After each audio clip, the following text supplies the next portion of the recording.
and Jamie, sila dapat yung match-up. Pero I think her parents were concerned. Pumalit naman si Lil Sisa, so may kabattle si Jamie. Bago ko mag-rap, I dance, backup dance ako kay High C, minsan kay Picasso, sometimes with the All-Stars, tapos sa school namin, sa AMA. Nag-influence sa akin sila Looney. I feel honored. Isa ako dun sa mga unang magbabattle. Kasi history ngayon, di ba? History dito sa Philippines. Sa sobrang daming tao manunood, nakaka-overwhelm lang. May sabi ko sa kalaban ko, wala akong masabi, mabait talaga ako, pero siguro kailangan pagdating sa laban, bastusan eh. Kasi pag hindi ko siya binastos, pabasusin niya ako, hindi mo na ako papayag nun, di ba? Kaya wala na lang iyakan. Here she is, Jamie! Wake up, motherfucker, wake up! I don't give a fuck, motherfucker, wake up! You're not a punk rock, you're just a punk. Nung high school ako, unang labas ng Raw Public, idol ko kasi yung mga Crazy Family. Ito yung gusto ko talaga na gawin. Yung mga nag-impluwensya sa akin, yung mga Crazy as Pinoy, mga kaibigan ko sa school, Crazy Family, lahat sila. Hi Jamie, alam ko mabait ka, mabait din naman ako. Laro lang to, battle lang. Ayun, good luck sa atin. Lil Sisa!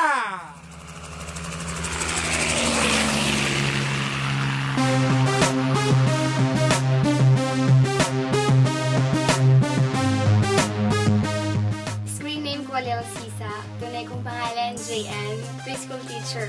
Hi, Jamie. Alam mo, ang ganda mo. Kamukha mo si Petra na paborito ang damo. Dancer ka pala dati. Sumasayaw, walang damit. Saan ka nga ba sumasayaw? Doon pa rin ba? Sa kabaret? Parang palakad-lakad lang kasi ako noon eh. Tapos hindi naman alam ng mga audience na ako pala yung lalaban. Parang, oo, parang nakikita nila ako pero hindi nila ako pinapansin. Nung nauso ang flip-top, rapper ka na niyan? Nung natanggap ako sa pagiging teacher, nilabasan ni Enigma yung laban namin sa flip-top. Ang sabi ko kaagad kay Enigma, Enigma, pwede bang pakiburan mo na yung laban namin ni Hartley sa flip-top? Ang sabi lang ni Enigma sa akin, tanggapin mo na ang katotohanan, kasama na sa kasaysayan yan. Inangkin mo na lahat! Sige, ikaw na. Puso pigsa, ikaw yung mata.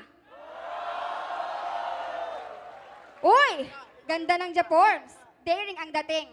If I know, kilikili niya. Tignan nyo, may uling. Oh, taas mo nga. Sige, baba mo na lang. Kulob tayo dito, mahiya ka naman. Pero sexy mo ha, talagang wala akong masay. Winner ka talaga pag ang contest Miss Gay. Jem, you ready? Jemon! Yun na ba yun? Aking atake mas grabe. Ibubunyag ko sa lahat na lalaki ka dati. Bumadal sa akin, dyan ka nagkamali. Lalaki to, hindi lang halata kasi maganda ang pagkakatali. Nung meron siyang line na pinalakpakan ko talaga siya noon. Kaya yung mga kaibigan ko na, bakit mo pinalakpakan? Hoy, Lil Sisa, hindi ka mistisa. Kahit magpakalunod ka sa sang damakmak na papaya sopola, itong bisa. Sa totoo lang magaling siya. Di ka bagay dito, mas bagay ka sa circus. Kasi, buhay mo dahil geto ka, puro doto lang at counter. Prostitusyon sa Pinas, mga lola mo ang founder. Girl battle sa female category. Medyo mas nasaktan ako sa kanilang dalawa. Parang mas ako yung na-offend sa mga hinirit. Parang, you don't say that to a girl, you know? Ang pangit mo! Doon ka pumesto sa gilid. Di ka papatulan kahit preso sa bilibid. Kailangan sa lahat ng sasabihin sa akin, hindi ako mapipikon. Nakasmile ako palagi. Wawa lang to sa akin. Walang puntos sa mga scorer. Ang tsaka palang mag-rap ni Dora the Explorer. Ex-convi ka ba? Kanina, ang dami mong tato. Ang cute, bagay sa'yo. Ano ba yon? Tato? Anak to ni Joaquin Bordado. Anong akala mo? Hindi ako ubra? Bakit hindi ka nalang maglaba na nagtututong mumbra? Ang puti ng mukha mo, member ka ba ng kulto o ikaw ang reyna? Ano sinasamba nyo? Alam ko na, harina. Sa gilid, English ka pa, ha? Hey, don't English me, cause I'm not schooling. Look at my nose. Oh shit, it's bleeding. I thought it is a blood. Oh no, this is a booger. Give me some bread for you, hamburger, motherfucker. And please, don't judge the book if you're not the judge. And I am not the book that you can sell on your garage. By the way, anyway, my way, highway. Go home, go back to your place in Milky Way. Nakakaba din, oo, nakakaba, pero rapper ako eh. Kaya ko yun. Ikaw na ba yon? Mukha kang chimay. Yung lobster sa ref, pwede pakihimay. Pustahan, walang laban sa Inglesan yan. Kasi halata naman, puro katulong ang kachismisan yan. Sige na, ikaw na ang sikat. Maganda ka na sana, kaso yung titi mo bakat. Nilarespeto ko yung kalaban ko in a way na nakasmile pa rin ako. Ang pangit ng itsura mo kahit saan, anggulo. Mukha mo parang nasabugan ng triangulo, kaya utak ko'y nalilito kung bakit regla mo'y buo-buo. Ito, dahil last round na to, ito, may alam ako sa'yo, ito, totoo. Lahat ng linya mo, hindi ikaw nagsulat kasi ang bobo-bobo mo. Lahat ng bara mo, wala sa tono, hindi ka pwedeng pahawakin ng mikropono. Simula ngayon, kilalanin mo ako dahil pagkatapos natin ito na ang trono ko. Don't believe the hype.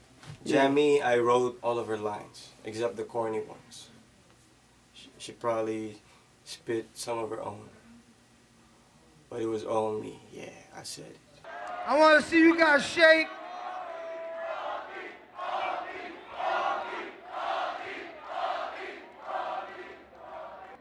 Hello. Wala akong masabi kasi sobrang pangit mo. Saan ka ba galing? Sa Antipolo? Doon maraming duwende, nakakalat lang sa kalye. Mga ninuno mo?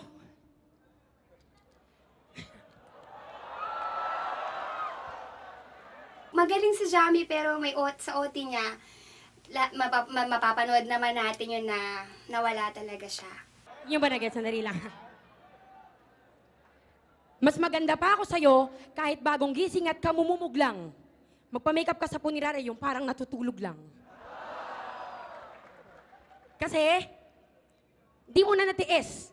Tumai ka dyan sa lapag. Sabi ng tropa mo may CR, sabi mo hindi na bale. Wag na lang, dito na lang ako lalapag. Ay. Done? That's good, that's good. You ready, Lucisa? 1, 2, 3, okay. Eh ano kung nuno ako? Cute naman at terrible. Eh ikaw, pauso, naka-dreadlock sambulbol. Tumataba ko! Huwag ka munang pumutak. Sa laki ng bunganga mo, bayag ni Shaq, swak na swak. Huwag na lang, babae. Bigay mo na lang yan sa mga lalaki. Alam mo yun, mas kayang tumanggap nun. Totoo kaya ang chismis na kaya siya nagbabra na mamaga ang kanyang sis?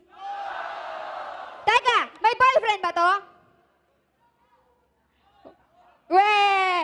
Naku, lagot ako. Pagtapos ng battle natin, malamang mag-break na kayo. Napakamot to kanina. Siguro maraming kuto. Kung ako ay geto, ito, babaeng puto. Matapang ako, maangas ako. Pag tama ako, ikaw ang mali. Kung ang lalaking bayag, walang duwag, walang bani. After na nung laban, parang ang sarap ng feeling na, alam mo yung tipong naglalahad na ako palabas, hahabulin pa nila ako para magpa-picture. Parang feeling ko artista na ako yun. Yun lang, masarap sa feeling, yung saya. Kung sa totoo lang, kung papipiliin ako, kung flip-top o yung pagiging teacher ko, syempre yung pagiging teacher ko kasi love na love ko mga estudyante ko eh.